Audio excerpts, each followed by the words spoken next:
Hey guys, happy Monday. Hope you had a great weekend to relax and enjoy some just kind of downtime. And I'm excited to get back to our week together.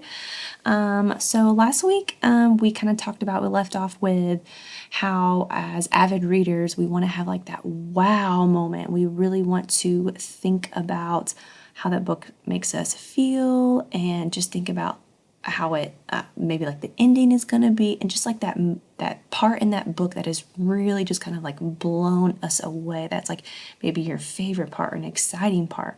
Well, also as avid readers, when we have those wow moment and really any kind of moment during the book that we like, or even if we don't like a part, or if we're nervous or scared or we're laughing so hard because it's such a funny part, as avid readers, we are readers that talk about books. We want to notice different things, and we want to think about how the book is playing out, what's going to happen next, or maybe how the ending is going to be. We want to maybe wonder what the author is trying to tell us, or maybe ask a friend or a family member beside us, like, what do they think? Or what do they think about something different?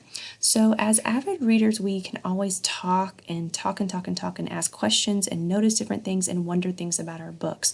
So today I want you to pick some different books, and then as you're reading those books, I want you to have a family member at your house, and I want you can read with them, or you can read the book first and then they can read the book. You can read it together.